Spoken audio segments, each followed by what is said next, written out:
Hello, alright Gov, and welcome to Prog Review 64, and we're carrying on with my epic journey into the deepest bowels of Rush. We're continuing with Sector 2, the box set with little Geddy Lee. Hello, I'm Geddy Lee. And today, this afternoon, this evening, this night time, whatever time zone you may be watching this, dear viewer, I shall be talking about moving pictures. Of course, you know that already because you've read the description. But hey, we've got to do the thumbnail pick. So ready? I think that should do it. I shall begin. So, this one was recorded throughout 1980 and released in the subsequent year, 1981. Again, I feel we're kind of moving towards a watershed moment in the band's musical output.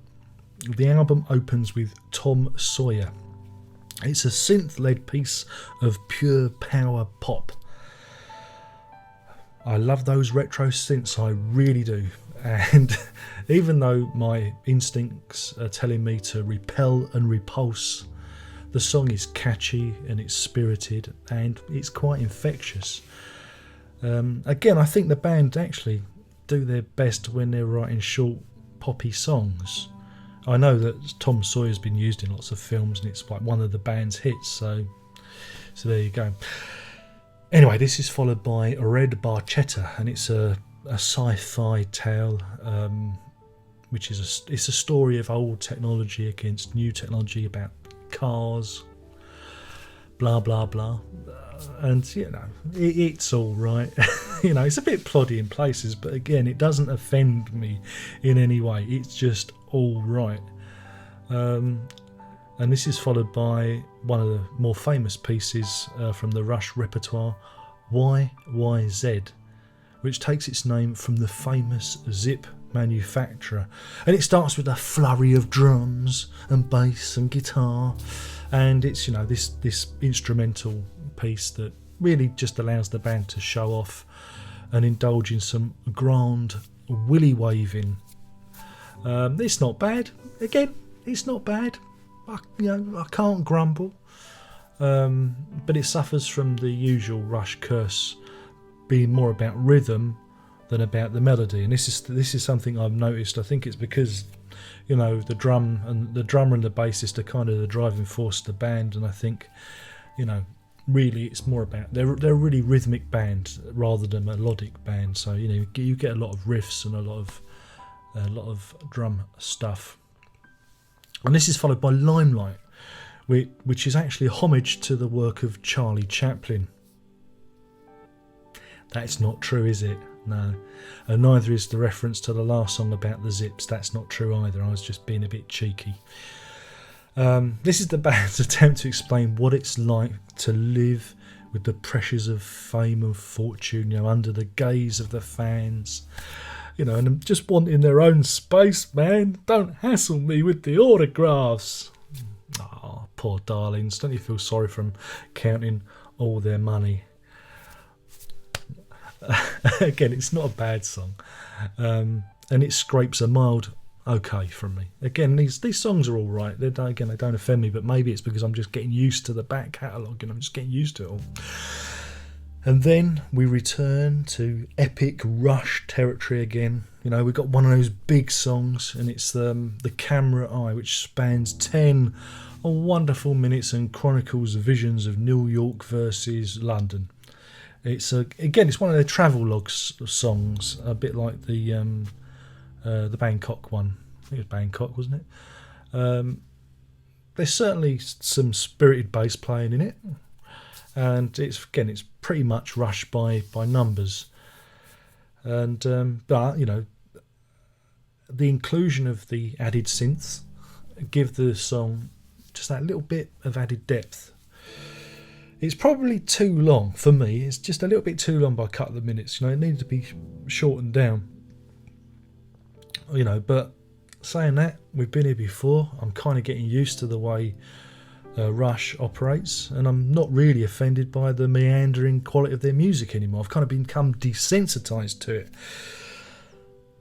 Also, they get extra points at the 8 minutes 56 mark for the English accents that are done in the background in order to to add authenticity to the song, because the bit that's in London. I was reading around, and there's a bit of an internet debate on what's actually being said at that moment. Some say Geddy Lee's burping. Some people say he's speaking in a Scottish accent. But I can put this to bed now. I can answer this great question, lay it all to rest by saying that he says hello and all right, Gov. Because that's how we greet each other in here, good old Blighty. We all sound like Dick Van fucking Dyke as well. Chim chimney, chim chimney, chim chim chiree. I won't go on. Witch Hunt is part 3 of the Fear Quartet. However, we've not had parts 1, 2 or 4 yet. It's kind of told in reverse order, out of time. And the song details how the naive can be manipulated by fear. Fear of the unknown, fear of strangers, fear of the dark even. And I admit, I kind of enjoyed it. I was holding back, but I got swept away by the big keyboard riff that came in the middle, and it sounded to me a bit like something. The riff itself sounded something that Van der Graaf Generate might have done on Porn Hearts. Okay, it's a different style of music, but if you listen to it, you get my drift. It's this kind of creeping dread, and I like that. There was actual feeling in the music rather than it being all 100 miles an hour, and I like the atmosphere. And despite my initial misgivings, I thought it was a very atmospheric song, so I look forward to hearing the next parts wherever they turn up. And then we come to the final song on the album, and my brain checked out. It went, goodbye Darren, I'm off. It's Vital Signs, with its cod reggae rhythm and overuse of the sequencer. It didn't work. It just didn't work for me. I mean, after Witch Hunt, which was quite strong, it just felt weak and really poorly executed. It was a duff instrumental bolstered by an increasingly awkward lyric. And this is why you should never give a drummer a pen and paper, because suddenly he gets delusions that he's a songwriter. Didn't we learn anything from Phil Collins? Didn't we? The chorus section had real potential, especially the end part, the repetition. It felt like it was almost going somewhere. But the overall clunkiness and execution of the verses just kind of squashed the chance of creating a half-decent song. I'm sure there's many of you that will disagree. So, in terms of a rating, I'm only going to give this one 3 Big Bens out of 5. That's 3 Big Bens out of 5. How so, you're asking? Well, whilst there are a couple of strong moments on here, Tom Sawyer and Witch Hunt, the rest of the album just didn't interest me. The camera's eye, held me for a moment because it name-checked London. And I thought, oh, here we go. Also, I thought this was the first Rush album that didn't really progress from the previous ones. It felt like they were kind of treading water. It didn't feel too different from Permanent Waves, whereas all the other albums were kind of, you feel like they've grown, and this one didn't feel like the band had grown anyway, so that's why they get the 2 marks knocked off.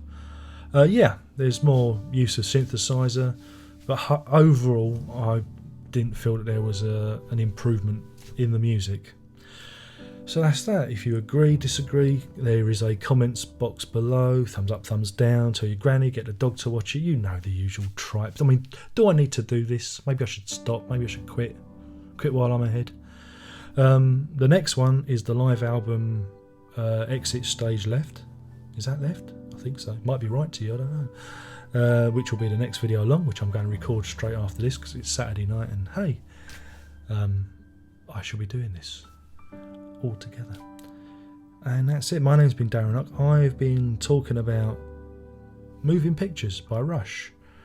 Don't forget, you can always tickle me Twitter, sit on my Facebook, play with me Google Plus, Remember, social networking, if you want to keep up with the updates, because I tend to update these frequently, possibly more frequently than other YouTube users. If you want to know what's going on, or you want to fire off a missive in my direction, or tell me what you want me to review, you can always use those means to contact me, because sometimes I get a bit lost on the YouTube system, and I find it a bit clunky these days.